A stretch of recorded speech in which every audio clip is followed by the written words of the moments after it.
Assalamu alaikum and good afternoon. This is Engineer Aftab Shah with you with a new topic from literature. And the topic that we are going to study is about monolingualism, bilingualism, trilingualism, and multilingualism. Actually, these terms we will explore today in our lecture.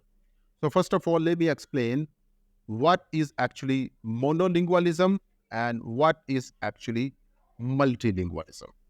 देखिए बेटा मुआशरे के अंदर कोई भी इंसान है वो या तो एक ज़ुबान बोलेगा या वो एक से ज़्यादा ज़ुबानें बोलेगा। इस क्लियर? अगर वो एक ज़ुबान बोलता है, this is called monolingualism. This word mono means एक, लिंगुअलिज्म मीन्स ज़ुबान, या एक ज़ुबान दानी जो है उसको आती है, एक ज़ुबान वो बोल सकता है। On the other side, if the speaker is able to speak more than one language actually, he is called multilinguist, or this phenomena is called multilingualism. इसको हम multilingualism का नाम देते हैं, जिसमें या तो एक जुबान यानी एक से ज्यादा या दो जुबानें होंगी, या तीन या चार या पांच, and up to uncountable numbers, यानी जितनी मैक्सिमम कोई बोल सकता है। एंड मल्टीलिंगुअलिज्म के अंदर हमारे पास अगर कोई शख्स दो जुबानें बोल सकेगा, we call him bilingualist, or we call this phenomena bilingualism. And on the other side, अगर वो तीन जुबानें बोल सकता है तो we call it trilingualism or trilinguist person. Is clear बेटा? So monolingualism and multilingualism.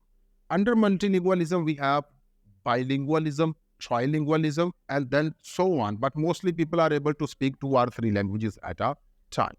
Is clear beta? The term is clear. Here we go to the definition. Monolingualism is the condition of being able to speak only a single language. Is clear? On the other side, multilingualism means the condition of being able to speak and understand more than one language. And then multilingualism is divided into further categories depending upon how many total number of languages a speaker can speak. In case 2 languages, this is called bilingualism. In case 3 languages, this is called trilingualism. In case 4, 5, 6, their related words will be used, but normally we don't study that actually. It's clear? So our topic will particularly focus on bilingualism, by the way. If we go to the next slide, that is slide number 6, we talk about bilingualism. Native-like control of 2 languages. We say that a person is bilinguist, or the languages spoken in this area, they are languages, and there are 2 languages. Only when the speaker of these 2 languages, they have a very good control, यानी जब उनका बड़ा अच्छा control होगा दोनों जुबानों के ऊपर बेटा. Is clear? Here we go to the next one. Speaker of one language become able to produce complete meaningful utterance in the other language. ये हजन की डेफिनेशन है. पहले जो है वो ब्लूमफील्ड की डेफिनेशन थी कि जब एक लैंग्वेज के स्पीकर या एक जुबान बोलने वाले लोग दूसरी जुबान को बड़े बेहतरीन अंदाज से बेटा बोल सकते हैं, समझ सकते हैं, इसी तरह जैसे वो अपनी जुबान को समझ, they become bilingual. Is the condition of being able to speak और अंडरस्टैंड 2 लैंग्वेजेस. ऐसी सूरत जहाँ कोई एक से ज्यादा जुबानें सीख सकता है और बोल सकता है और समझ सकता है. Is clear to everybody? Here we go to the next one. Bilingual is one who can speak, understand more than 2 languages. Actually, it should be more than 1 language.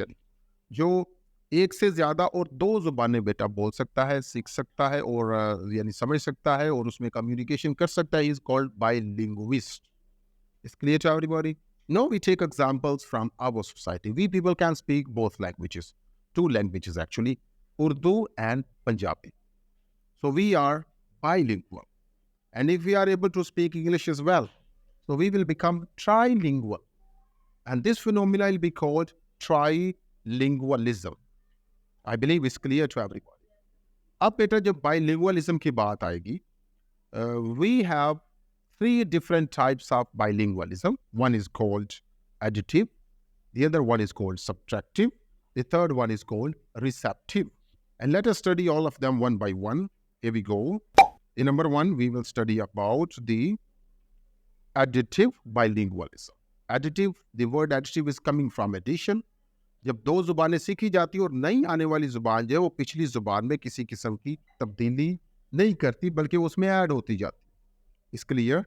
We have a situation where a second language is learnt by an individual or a group without distracting or disturbing from the development of the first language.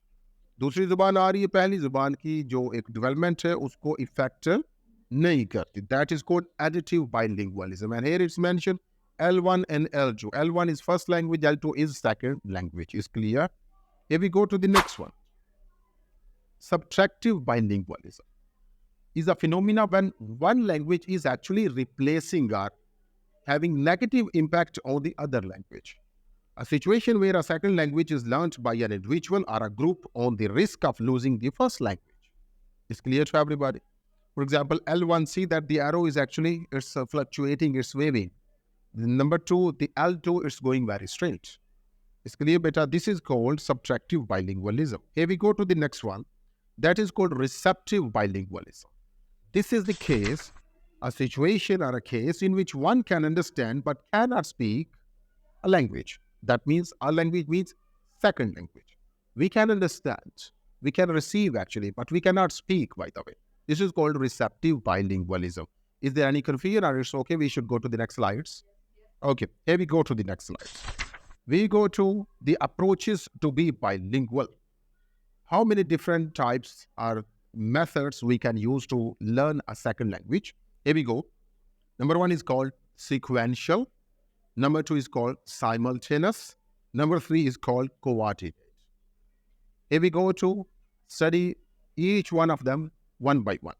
There are 3 following approaches to be bilingual: sequential bilingualism, simultaneous bilingualism, and we have coordinate bilingualism.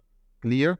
Let's go to study each one of them one by one. Here we go. The number 1 is sequential bilingualism.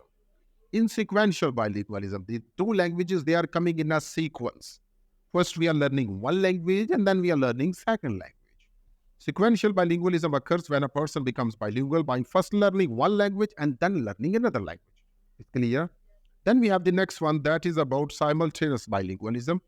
Simply, when 2 languages are being learned at the same time.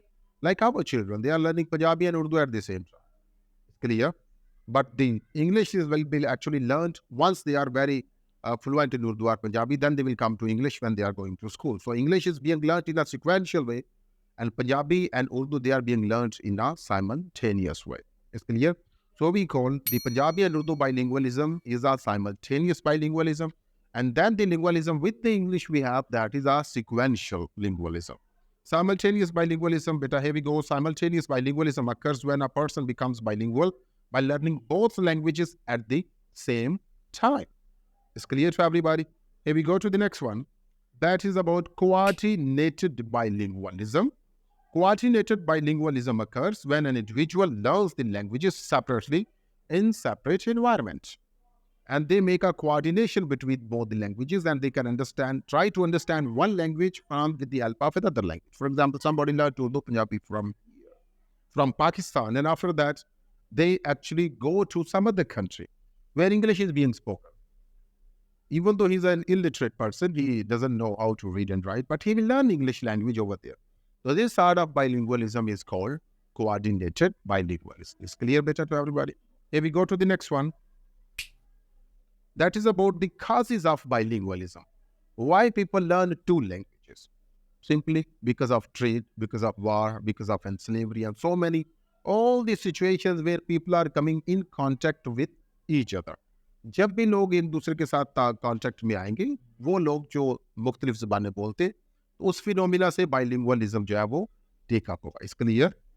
So first of all, number 1 is migration, educational and culture. We have border areas when the people, they have frequent contact with each other. And then we have the religion. The people, they are trying to learn their religion. So they learn the second language. Like most of the people from Pakistan, they learn Arabic language. And most of them, they actually become receptive as well. They cannot speak it, but they can understand it very well from the Holy Quran. Here we go to the benefits of bilingualism. Personal benefits, cognitive benefits, academic benefits, and societal benefits. We have total 4, and we can write even more of them. Even the situations that cause bilingualism can be even more than 1. उनको भी हम ज़्यादा कर सकते हैं, depending upon our own understanding of the language. Is clear to everyone? Here we go to the benefits, and then we go to the next one. And the next one says, thank you so much. With this, we have come to the end of our lecture about bilingualism. Let me give you a summary of what we have studied today. We studied that normally the people, they are speaking one language. This is called monolingualism. And if they are speaking more than one languages, that is called multilingualism. In case in multilingualism, they are speaking two languages, that is called bilingualism, three languages, that is called trilingualism.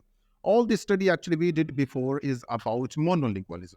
But we study a topic that's about Pidgin and Creole. This Pidgin comes into existence when there is a bilingualism.